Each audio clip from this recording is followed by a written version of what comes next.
Тийм түргэнсэн шийдвэр юм болоо да гэж хувьдаа бодож байна.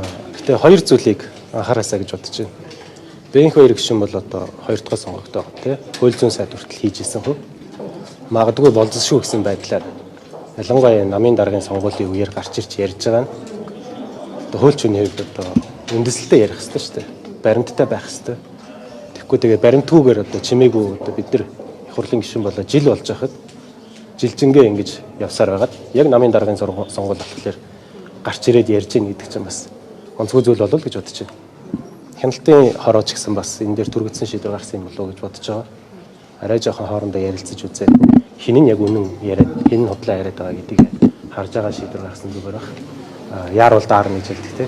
Ярилцах те. Зарчмын хувьд одоо нүүрсний хулгай гэдэг скандал яваад одоо ингээд дууссан ч юм шиг гүрч юм шиг ган хоёр гэдэг нэг даргаыг хориод дуусчаад өнгөрчөөд нь шүү дээ. Эцэлж өгөхгүй, ухарлаж өгөхгүй дахиж хулгай гарахгүй байх л ёстой те. Эцсийн энийг хэрүүл маргаа. Энийг юу яаж шавдаа шийдэх ёстой. Бид нар хэлэлтэй байдаг. Шүүх прокурорын байгууллагуудад авилгатай тэмцэх газар улс төрчид нөлөөлж юм уу гэдэг дээр би одоо хардж хэлж байна л да. Энийг хэрэг гаргахлаар туршлагатай гишүүд нь би мэдж байгаа. Надад баримт нь байгаа. Ингээд таг алга болчихсон. Энэ иргэдэд ямар сэтгэл үлдээд байгаа тийм. Тэгэл нэг намын даргын сонгуульч гэдэг юм эсвэл улсын хурлын сонгуул эсвэл сайдын судал яригадад эхлэх үеэр за нөгөө баримт чинь энэ ингээ гараад ирдэг.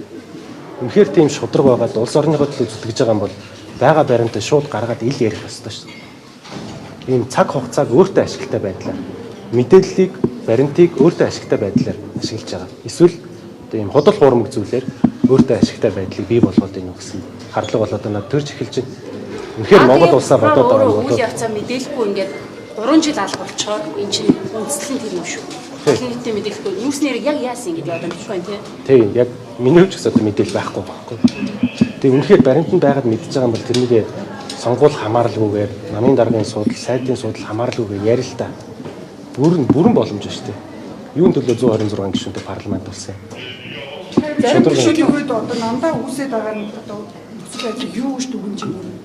Одоо намын дарганаар ер нь яг хоёр тал үзчихлээ шүү дээ. Тэгэхээр та яг шүүгчнийхээ хувьд энэ процессыг юу гэж дүгнэж байна? Энэ бол зөв процесс гэж бодож байна.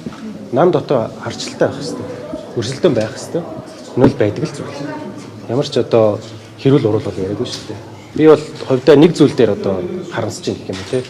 Намын баг хурлыг одоо шууд дамжуулалтаар онлайн явуулсан байсан бол надад их гоё санагддаг байсан. Тэр дотор яригдсан зүйлийн 70-80% нь бол бодлого тэгээ ерөн чиг баримжаа зарчим л ярьсан. Яг 10-20% дээр нь бол хэрүүл уруулын чанар дээр байсан л да. Нэгэнт ингээд эрүүл зүйл явж байгаа. Энэ дээр нэг санаа зовоод ах зүйл байхгүй болов уу гэж бодож байна. Төрийн ажилч гэсэн явж ийн харамсалтай нь одоо ардчилсан намын бүлэг одоо чуулганаас гараад явлаа гэсэн зүйлийг өнөөдөр ярьж ийн л да. Ардчилсан намын даргын сонгуул яригдж байхад ардын нам бол ийм зүйл яриаггүй. Их хурлын ажил явдгаараа явсан, засгийн газрын ажил явдгаараа явж байхад эсвэргээрээ ардын намын даргын сонгуул болсон чинь ардчилсан нам бид нар гарч явлаа гэсэн акц хийж байгаа нь. Би бол одоо улс орондоо ард түмэндээ тангараг өргөсөн их хурлын гишүүдэд юу хийж байгаа юм бол гэж гайхацсан.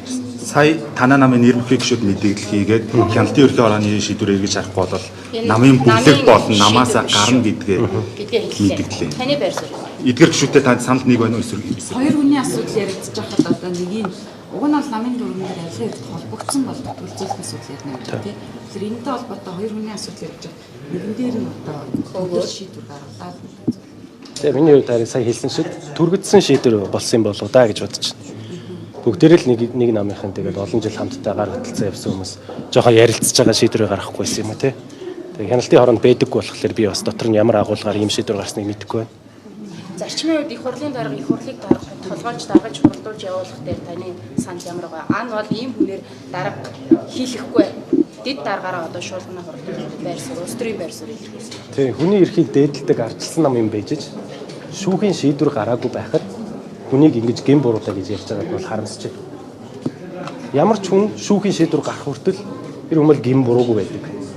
Гэтэл ямар ч гэм буруудан тогтоогүй юм дээр ялангуяа ардчилсан нам нь өөрөө юм ярьж байгаа нь хитрхи улс төржөд байгаа юм шүү.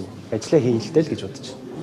Нүүрсний хулгайг яг яаж үнсээр нь тасган зогсоох юм. ЭДТ бах уурхаага юм зүгээр төрөөс салгах хэрэгтэй юм шүү. Тийм яг тийм. Тэр дээр өргөдлийн байнгын орон дээр би хэлсэн. Энэ төрийн өмчт компаниудаа цэгцэлээ. Олон улсад IPO-гээ зах зээл дээр нь гаргаж байгаа. Одоо Малайз, Польш, Сингапурын компаниуд ялангуяа уул уурхайн салбарын компаниуд нь төв алгасаад уул уурхайн одоо бизнес хийгээд хөгжүүлээд ноогдол ашиг нь маш өндөрөөр улстай ордог тий. Манайхаа ингээд гадагшаа гарна гэхлээр л ингээд бид нар чадахгүй юм ингээ хэрүүл хийдэг тий. Үнэхээр бид нар чадахгүй байна тий. Үнэхээр чадахгүй байна. Улс төр нь оролцоод байна. Улс төрчид нь оролцоод байна. Шүүх прокурорд нь ч гэсэн шийдвэрийн гаргаж игээд хэлчихгүй. Нэм ус ингээ олон улсын стандартын дагуу ингээ аудитыг хийлгээ явдаг. Олон улсын зах зээлд гарсан компани болгочихё.